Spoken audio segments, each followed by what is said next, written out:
천주 제일 좋아하시는 죄는 면형죄로다.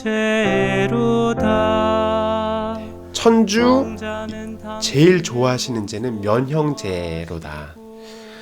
하나님께서 제일 좋아하시는 제사는 형식적으로 미사하고 형식적으로 성물도 하는 것이 아니라 면형제, 내가 가장 보잘것없고 아무것도 아닌 곳이 되어서 성령께서 나를 차지하시고 성령께서 내 안에서 활동하실 수 있도록 내가 아무것도 아닌 것이 되는 제사, 면형제사죠. 빵 안에 예수 그리스도께서 오시는 것처럼 우리도 아무것도 아닌 것이 되었을 때 예수님께서 성령께서 우리를 오시는 것, 이것이 면형제라고 하실 수 있는데 하나님께서는 이것을 더 좋아하신다. 성자는 당신을 몸소 무화하시고 비하하시어. 성자께서는 우리 예수님께서는 당신을 무화하시고 텅 비우셨죠. 그리고 면형, 당신의 존재를 더 나눠주시기 위해서 빵 안으로 들어오시면서 존재하고 계시잖아요. 면형에까지 가시더니 거기서 그 감실 안에서 그 보잘것없는 그 빵 안에서 우리를 부르고 계시죠. 나의 영원한 그 세상 신성 안으로 들어올 수 있도록 계속 콜을 하고 계신 거예요. 마지막 성소가 면형이요. 마지막 예수님께서는 공적 발현이 끝나시고 이제 빵 안에 머물고 계세요. 면형 안에. 면형이라는 곳에 계신데 이제 마지막 성소가 면형이에요. 그리고 그 사명의 완수도 면형일세. 하느님은 그 성체성사를 제정하시면서 당신의 사업을 완수하셨죠. 그래서 우리도 면형으로 가야 된다. 예수 그리스도께서 계신 면형, 빵, 보잘것없는 것, 아무것도 아닌 곳, 그 보잘것없는 빵 안으로 들어가는 거죠. 아무것도 아닌 사람이 되어서 누가 여길 때리면 여기도 때려주세요. 여기 때리고 돈 달라고 그러면 있는 것을 다 줄 수 있는, 왜냐하면 내가 아무것도 아니어야 되고 내가 텅 비어야 되니까. 내가 텅 비었을 때 예수님께서 오시는 것이 면형대사잖아요. 그래서 우리 모두 면형으로 가야 합니다. 그래서 면형으로 가는 길이 뭐냐? 점성, 침묵, 대월, 무사무욕일세. 점성과 침묵, 대월로 우리가 가는 것은 영성에서 많이 말씀드렸어요. 전 핵심이라고 그러면 무사무욕인 것 같아요. 그러니까 결국 침묵이에요. 점성과 대월을 떼어낸다면 침묵이 남는 건데, 우리가 내가 아무것도 사악한 마음뿐만이 아니라 나의 개인적인 욕심 같은 것이 없고 오직 하느님만을 기쁘게 해드리고 싶은 마음만 있을 때, 무사무욕일 때 우리가 이제 면형에서 끌고 타시면서 아무것도 아닌 곳에서 우리를 부르고 계시는 그분을 우리가 흠숭해 드릴 수가 있게 되죠. 왜냐하면 이분의 본질과 우리의 본질이 똑같을 때. 근데 우리가 세상 사람들처럼 다리 밑으로 계속 그렇게 걸어 들어가는 사람들과 똑같은 본질이라면 우리 예수님을 흠숭해 드리기가 어렵겠죠. 마지막으로 8절을 보면 천주의 어린 양의 희생으로 죄는 없어지고 화는 물러갔네.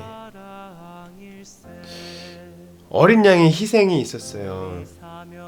어린 양의 희생이 있어야 이스라엘 백성들의 그 죄가 없어졌듯이 예수 그리스도라는 어린 양이 희생되시면서 우리 인류 전체가 구원을 받게 됐죠. 그래서 죄는 없어지고 화가 물러갔어요. 믿어야 되는 거죠. 천지는 친구하고 세상은 사랑을 복구했다고. 천지, 하늘과 땅이 뽀뽀를 했어요. 죄 있는 이 땅이 죄 없는 이 하늘과 맞닿으면서 화해가 된 거죠. 우리가 고해성사를 본다는 것은 우리가 죄 지은 것을 이제 교회와 화해하게 되는 거잖아요. 세상은 사랑을 복구했어요. 세상 사람들은 자기 사욕대로 살아가고 있지만 예수 그리스도께서 이 땅에 당신의 사랑을 심어 놓으시고 그 당신의 교회가 계속 자라나게 함으로써 사랑을 복구하셨어요. 찬란한 양심불에 평화의 서광이 비쳤네. 그렇죠. 우리는 그 하느님의 사랑을 우리 마음 안에 품고 우리가 우리의 자유가 손상되지 않고 양심대로 살아가게 되면 우리는 양심불의 평화의 서광이 서서히 비추게 되죠. 한 번에 끝나지 않습니다. 빛은 천천히 오게 돼 있어요. 제 기억이 맞다면 1960년 6월 5일 이 sanso주님께서는 성령 강림을 말씀하시는데 성령께서는 천천히 오신다고 그러시거든요. 빛도 천천히 와요. 너무 천천히 옵니다. 제 경험으로는 그런 것 같아요. 7세기 영롱한 황홀경에 그 나라는 임하셨네. 자주 말씀하시는 거죠. 우리 sanso주님께서 그 황홀경에 대해서 말씀하실 때 무화경에 면형들이 사는지 상천국일세. 그러니까 황홀경도 보시고 내가 당신께서 무화가 되셔서 무화경 속에서 왜냐하면 아무것도 가지지 않은 초라한 그 면형 안에 사시면서 그 대월 기도하시면서 이 지상에서부터 어떤 그 환시 혹은 뭐 어떤 기도를 하시고 계신 거죠. 여기가 진짜 천국이다. 여기가 상천국이다. 천국에서 살게 되면 어떤 일이 벌어지냐면 성인들은 이렇게 말씀하시죠. 죽음이 사라지게 되죠. 나의 죽음을 걱정하지 않고. 왜냐하면 천국에 산다는 것은 이 죽음을 넘어가게 돼 있어요. 죽음을 넘어간다는 것은 동시에 어떤 걸 넘어가게 되는 거냐면 고통을 넘어가게 돼요. 왜냐하면 sanso주님이 아주 재미있는 표현으로 끝판왕이라고는 안 그러셨던 것 같아요. 끝판왕이 죽음이고 그 전에 무찔러야 될 신하들이 고통이다라고 말씀을 하시거든요. 우리가 끝판왕을 넘어갔다면 이 졸개들, 고통들은 우리가 이미 넘어간 거죠. 죽음이 사라지고 우리는 죽지 않고 살게 된다는 것을 이 지상에서부터 누리게 됩니다. 지상에서부터 내가 죽지 않는다는 것을 알게 되면 죽지 않는 그 신적인 본성을 내 안에서 품고 살아가기 때문에 두려운 게 없게 되죠. 두려운 게 없어서 막 거침없이 얘기한다는 것이 아니라 두려움이 없이 당신 사랑의 본질을 이 세상에 계속 전파하게 되죠. 그러나 세상의 다리 밑에 있는 사람들에게 아무리 얘기를 해도 이 사람들은 자기 사욕을 따라가게 되고 세상의 흐름을 따라가면서 예수님이 똑똑똑 두드리는 것을 못 듣고 흘러가게 되죠. 이제는 죽지 않고 사네 길이길이 사네. 면형에서 목말라 하시는 주를 어서와 흠숭하세. 예수님은 면형에서 지금 목말라 하고 계세요. 왜냐하면 세상 사람들이 면형이라는 곳, 정말 좋은 곳, 예수님은 마국간에서 태어나셨어요. 그리고 현재는 마국간은 아니지만 마국간보다 더 깨끗하게 차려놓은 감실 안에 계시고 또 우리 안에 계시고 세상 어디서나 계세요. 근데 그 면형이라는 곳은 거룩한 곳이죠. 근데 이제 거창한 궁전이 아니에요.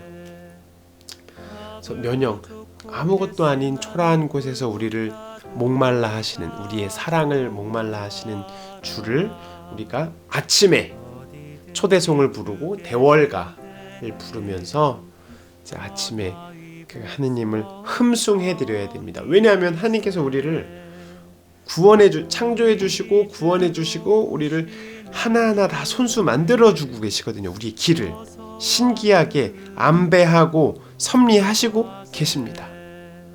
믿어야 되는데 우리가 바빠요. 바쁘고 할 일이 많아요. 어떻게 보면 이것이 우리의 해결해 나가야 될 것들인 것 같아요. 그러니까 우리가 바쁘고 우리의 짐이 무거워도 하느님께서 우리를 면역에서 목말라 하신다는 것을 우리가 깨닫고 그분께 귀를 기울이고 열심히 죽을 각오를 가지고서, 아니 이미 죽었죠. 우리는 그 각오를 가지고서 우리의 사명, 사랑을 완성해 나가야 하겠습니다.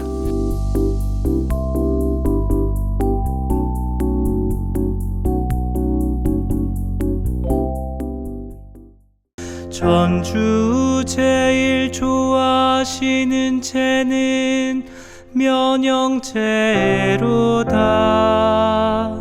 성자는 당신을 몸소 무하시고 피하시어 면형까지 가시더니 거기서 우리를 부르시네. 마지막 성소가 면형이요, 그 사명의 완수도 면형일세. 우리 모두 면형으로 가세. 그 길은 점성 침묵대월 무사무욕일세. 면형에서 끓고 타시는 주를 어서와 흠숭하세. 전주의 어린 양의 희생으로 죄는 없어지고 화는 물러갔네. 천지는 친구하고 세상은 사랑을 복구했네. 찬란한 양심불의 평화의 서광이 비쳤네. 7세기 영롱한 황홀경에 그 나라는 임하셨네.